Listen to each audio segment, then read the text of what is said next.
সংবাদ মাধ্যমের কাছে আমি এটা চাইছি যে আমার টাকা পয়সাগুলো যাতে আমি ফেরত পাই, তার যদি কোনো ব্যবস্থা করে বা দৃষ্টি আকর্ষণ করে তাহলে ভীষণ ভালো হয়। তাহলে আমার এই অফিসটাও বেঁচে যাবে, কারণ হচ্ছে যে ব্যাংকের থেকেও আমাকে অনেকবার নোটিশ করেছে যে এটা সিজ করে দেবে।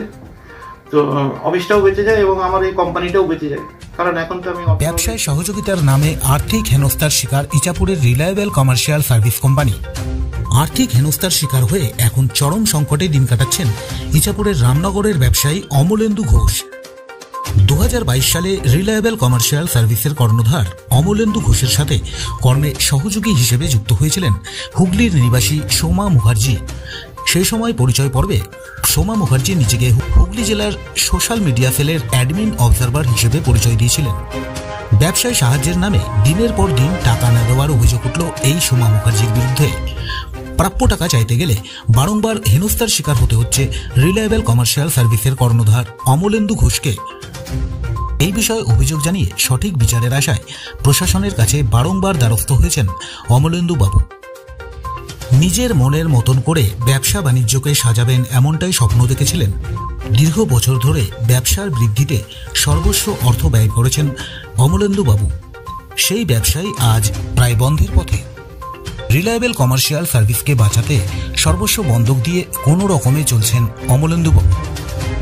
2008-এ রিলায়েবল কমার্শিয়াল সার্ভিসের যাত্রা শুরু। কোম্পানির দায়িত্বভার টানা 16 বছর ধরে নিজের কাঁধেই নিয়েছিলেন অমলেন্দু ঘোষ। তার এই কোম্পানির সুবাদে বহু মানুষ কর্মসংস্থান পেয়েছেন, তবে ঠিক সময় বেতন দিতে পারছেন না কর্মীদের। তার ফলে কর্মীদের বেতন দেওয়ার চাপে পড়ে ও কোম্পানি বাঁচাতে নিজের অফিস ব্যাংকের কাছে গচ্ছিত রেখে কর্মীদের বেতন মেটাতে হচ্ছে অমলেন্দু বাবুকে। রিলায়েবল কমার্শিয়াল সার্ভিসের কর্ণধার অমলেন্দু ঘোষের অভিযোগ, তিনি সোমা মুখার্জির নামের এক মহিলাকে তার ব্যবসার প্রসারের জন্য সহকারী ব্যবসায়ী হিসেবে যুক্ত করেছিলেন। সোমা মুখার্জির সুবাদে বেশ কিছু কার্যে রিলায়েবল কমার্শিয়াল সার্ভিস তাদের সিকিউরিটি কর্মী নিয়োগ করেন। সেখানে মাসের শেষে চেকের মাধ্যমে কর্মীদের বেতন প্রদান করা হয়। তবে সেই সমস্ত চেক ব্যাংকে নিয়ে যাওয়া হলে সব চেক ক্যান্সেল হয়ে যায়। দিনের পর দিন এইভাবে সোমা মুখার্জির দেওয়া প্রতিটি চেকই ক্যান্সেল হতে থাকে। একাধিকবার চেক ক্যান্সেলের কথা সোমা মুখার্জিকে জানানো হলে তিনি পাল্টা অভিযোগ চাপান অমলেন্দু বাবুর ওপর। ন্যায্য টাকা চাইতে গেলে মেলে হুমকিও। আমাদের প্রতিনিধিকে এমনটাই অভিযোগ জানালেন অমলেন্দু বাবু। তো সোমা মুখার্জি নামক এক ভদ্রমহিলা, ওনার একটা এনজিও আছে এবং উনি ওই গভর্নমেন্ট হসপিটাল যেগুলো বন্ধ আছে, ওই মিউনিসিপ্যালিটির আন্ডারে যে মাতৃসদনগুলো বন্ধ আছে, ওই একটা গভর্নমেন্টের একটা নাকি রুলস হয়েছিল যে বন্ধ নার্সিংহোমগুলো ওরা এনজিওর মাধ্যমে চালাবে। তো এরকম সোমা মুখার্জি গোবরডাঙ্গা দুলালী শিশু হসপিটাল গোবরডাঙ্গা এবং বাদুড়িয়াতে Rajiv Gandhi international thalassemia hospital, এই দুটো হসপিটাল উনি পরিচালনার জন্য পায় ওই ওনার এনজিও থ্রুতে, হেলথ ক্লাব এনজিও থ্রু থেকে। তো আমার ওখানে সিকিউরিটি গার্ডের ওখানে কিছু কন্ট্রাক্ট পাই। এই কন্ট্রাক্টটা আমাদের সোমা মুখার্জি দিয়েছিল। এর মধ্যে উনি আমাদের যতগুলো চেক দিয়েছে আমাদের সার্ভিস চার্জ বাবদ, প্রত্যেকটা চেক বাউন্স। তো এবং প্রতি ক্ষেত্রেই যখন নাকি ওনাকে বলা হয়, উনি কখনো কখনো বলেন যে আপনার ব্যাংক অ্যাকাউন্টে গন্ডগোল আছে, আপনার অ্যাকাউন্ট ঠিক নেই, আপনি অ্যাকাউন্টটা ঠিক করুন। আমি এত লক্ষে চেক দেই, কারো চেক বাউন্স হয় না, আপনার চেক কেন বাউন্স হবে, আমরা এটা বুঝতে পারছি না। তো আমি এর মাঝখানে একবার ওনাকে বললাম যে দেখুন, ব্যাংক থেকে তো বলছে যে আপনার অ্যাকাউন্টে টাকা নেই, এই তো ব্যাংক রিজন মানে সে বাউন্স হওয়ার রিজনটাই দিয়েছে। তো আপনি যদি আমাকে একটু যদি বলেন, মানে আপনার অ্যাকাউন্ট যে অ্যাকাউন্টের থেকে চেকগুলো দিয়েছেন, যে সেই চেকগুলো যদি আপনি যদি একটা স্টেটমেন্ট দেন তাহলে খুব ভালো হয়, তাহলে আমি ব্যাংকে দেখাতে পারবো। কারণ ব্যাংক আমাকে অ্যাকচুয়ালি পাগল বলছে। এখন নাকি ওনার সঙ্গে যোগাযোগ করা হয়, এই হয়ে যাবে, আজই হয়ে যাবে, কাল হয়ে যাবে, পরশু হয়ে যাবে, হয়নি। ডিসেম্বর মাসের 15 তারিখে উনি আমাকে একটা 1,06,000 টাকার চেক দেয়, বললো যে গন্ডগোল মিটে গেছে, তোমার সব চেকগুলি তুমি ড্রপ করে উঠিয়ে নাও, আবার জমা দিয়ে দাও, তোমার পাস হয়ে যাবে। 15 তারিখে চেকটা আমার অ্যাকাউন্টে জমা দিই, কিন্তু সেই চেকটাও বাউন্স হয়ে যায়। তো আমি তখন 27 তারিখে ওনাকে সব কথা বলি, উনি বললো যে না হয়ে যাবে, তুমি ধরে রাখতে বলো চেকটা ব্যাংকে, হয়ে যাবে আর 1-2 দিনের মধ্যে হয়ে যাবে। নেক্সট আমি 27 তারিখে ওই ওনার ওই বাদুড়িয়া এবং গোবরডাঙ্গা হসপিটাল থেকে আমার সিকিউরিটি কানেকশানটা তুলে দিই, কারণ অনেক টাকার ব্যাপার হয়ে গেছে। আর আমি একটা আমার এই অফিসটা বন্ধক রেখে সিসি অ্যাকাউন্টে একটা টাকা পেয়েছিলাম শান্তিনগর ওই কোঅপারেটিভ ব্যাংক থেকে। এবার ব্যাংকেরও টাকা সব শেষ, অলরেডি টোটালি শেষ, আর ওনার চেকগুলো এরকম বাউন্স করছে। তো ব্যাংক থেকেও আমাকে খুব চাপ দিচ্ছে যে আপনার অফিসটা আমরা সিজ করব, কারণ আর আমি তো আগে আমার স্টাফ পেমেন্টগুলো ঠিক ছিল, আর ব্যাংক এখন আমাকে কোনো টাকাও দিচ্ছে না, আমার ব্যবসার অনেক গন্ডগোল হচ্ছে। অমলেন্দু বাবুর স্বপ্ন ছিল নিজের উদ্যোগে এমন কিছু করবেন যাতে বহু কর্মহীন মানুষকে কাজের যোগান দিতে পারেন। তাই তিনি নিজের স্বপ্ন পূরণের লক্ষ্যেই শুরু করেছিলেন রিলায়েবল কমার্শিয়াল সার্ভিস কোম্পানি। এই কোম্পানির মাধ্যমে সিকিউরিটি গার্ড এবং হাউসকিপিং সার্ভিস প্রদানের কাজ করা হতো।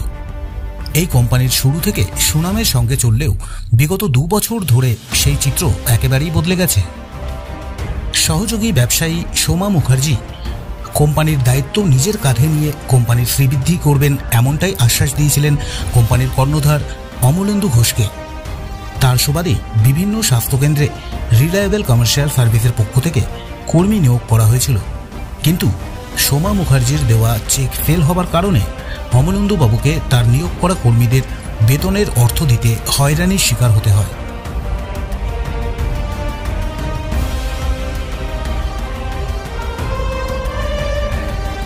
কোম্পানির প্রাপ্য টাকা সোমা মুখার্জির কাছে চাইতে গেলে তিনি বারংবার ফিরিয়ে দিতে থাকেন। শুধু তাই নয়, টাকা দেবার নামে ডেকে মিথ্যে অভিযোগে ফাঁসিয়ে দেওয়ার হুমকিও দেন সোমা মুখার্জি। এমনটাই অভিযোগ করলেন অমলেন্দুবাবু। চেকগুলো বাউন্সের পর বাউন্স হচ্ছে, এই ব্যাপারটা আমি সোমা মুখার্জিকে বুঝিয়ে বলি, অনেকবার রিকোয়েস্ট করি যে ম্যাম এই অবস্থা, আমার তো ব্যবসাটা আর চলছে না, আর ব্যাংক তো আমার অফিসটা সিজ করে দেবে, তো আমার টাকা পয়সাগুলো দিন। তো উনি তো দেয়ই না, উনি উল্টো হুমকি দেওয়া শুরু করেছে এখন থেকে। তুমি জানো না আমি হিউম্যান রাইটসের প্রেসিডেন্ট। তারপরে আরেকদিন বলেছিল আরেকটা কি সোশ্যাল মিডিয়ার উনি কে একজন অ্যাডমিন নাকি, হ্যাঁ তৃণমূলের অ্যাডমিন। তো তুমি জানো না আমি তোমায় কি করতে পারি, তুমি বেশি বাড়াবাড়ি করছো।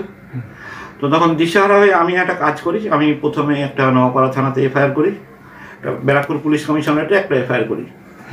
পরবর্তীকালে ওনার এগেনস্টে আমি একটা এনআইএ একটা মামলা করি, এই যে বাউন্স চেকের বদলে আমার টাকার ডিমান্ড করে। এবং নেক্সট আমি একটা 420 মামলাও ওনার এগেনস্টে করি। তো কিন্তু আমি আমার কোনো টাকা পয়সা পাচ্ছি না। এবং নওপাড়া থানার থেকে ওনাকে একবার ডেকেছিল আমি শুনেছি কয়েকদিন আগেই, এবং উনি ওখানে লিখে দিয়ে আসছে যে আমার টাকা সব মার্চ মাসের 10 তারিখের মধ্যে দিয়ে দেবে। এখনও আমি ওই টাকাটা পাওয়ার অপেক্ষায় আছি। আপনাদের মাধ্যমে যদি মানে সোমা মুখার্জি পর্যন্ত এই বিষয়টা যায়, পৌঁছায় এই বার্তাটা, উনি যাতে আমার টাকাটা তাড়াতাড়ি দিয়ে দেয় সেই ব্যবস্থা করতে পারলে খুব ভালো হয়। কোম্পানির কর্মীদের বেতন দিতে আজ সর্বস্ব হারাতে বসেছেন কোম্পানির কর্ণধার। কোম্পানির প্রাপ্য টাকাগুলো ফেরত পেলে রক্ষা পাবে কোম্পানি। ঠিকমতো বেতন না পেয়ে একের পর এক কর্মীরাও কোম্পানি ছেড়ে চলে যাচ্ছেন, আর এর ফলেই বর্তমানে চরম দুশ্চিন্তাগ্রস্ত অমলেন্দুবাবু। এই সমস্ত বিষয়ে তিনি লিখিত অভিযোগ জানিয়েছেন নোয়াপাড়া থানা সহ ব্যারাকপুর পুলিশ কমিশনারেটের কাছে। তবে এখন এটাই দেখার বিষয় কতদিনে রিলায়েবল কমার্শিয়াল সার্ভিস কোম্পানির প্রাপ্য টাকা ফিরে পাচ্ছেন কোম্পানির কর্ণধার অমলেন্দু ঘোষ। এই নিয়ে সঠিক বিচারের আশায় আদালতের দ্বারস্থ হয়েছেন কোম্পানির কর্ণধার অমলেন্দু ঘোষ। আর এই সকল বিষয় নিয়ে সংবাদ মাধ্যম ফোনের মাধ্যমে সোমা মুখার্জির সাথে যোগাযোগ করবার চেষ্টা করলে তিনি বারংবার ফোন এড়িয়ে যান। 1,000 টাকার উপরে পাবো হিসাব অনুযায়ী, তো সেটা হিসাব করতে হবে একদম পুঙ্খানুপুঙ্খ। আমি 6 লাখের কাছাকাছি পাবো। স্টার্ট হয়েছিল 25 এপ্রিল 2022, শেষ হয়েছে 31 ডিসেম্বর 2023। এই পিরিয়ডের টাকাটা উনি আমাকে কখনো বলছে আপনি বাগুইয়াটির মোড়ে দাঁড়ান, আমি আপনাকে টাকা দিয়ে দিচ্ছি। গেছি, একটা ফলস চেক দিয়েছে, ব্যাংকে এসছি, ইসে করেনি। সকাল 8টায় আসতে বলেছে, 8টায় আছি, বলছে আপনি দেরি করে এসছেন, আমি বেরিয়ে গেছি, আপনি ওখানে থাকুন, আমি কাজ ছেড়ে আসছি। সে রাত্রি 9টায় আসলো, আমি তখনও রাস্তাতে। এরকম অনেক জায়গায়, কখনো বাদুরিয়াতে ডাকে, কখনো গোবরডাঙ্গাতে ডাকে। মানে ওনার অ্যাকচুয়ালি উনি যে প্রতারক এটা আমি ওই যখন লাস্ট 15 ডিসেম্বর 2023 ওই চেকটা যখন বাউন্স করলো আমি বুঝে গেলাম যে উনি প্রতারক। এখনো পর্যন্ত কতগুলো চেক বাউন্স হয়েছে? 6-7টা।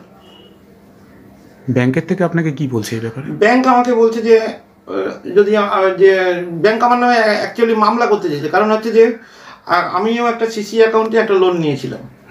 সিসি অ্যাকাউন্টে একটা লোন নিয়েছিলাম এবং সেই লোনটা আমার এই অফিসটা বন্ধক রেখে নিয়েছিলাম। এবং ওরা সময় মতন 1 তারিখেই পেমেন্ট, মানে আমি যাকেই পেমেন্ট করতে বলবো পেমেন্ট করে দিত। লোনটাও কি আপনি বাধ্য হয়েছিলেন নিতে? হ্যাঁ, লোনটা নিতে বাধ্যই হয়েছিলাম, নাহলে পরে মেটাতে পারতেন না? নাহলে মেটাতে পারতাম না। এইবার এতগুলো চেক বা সব চেকই দেবো, ওনার কাছেই তো সব টাকা আমার আটকে আছে।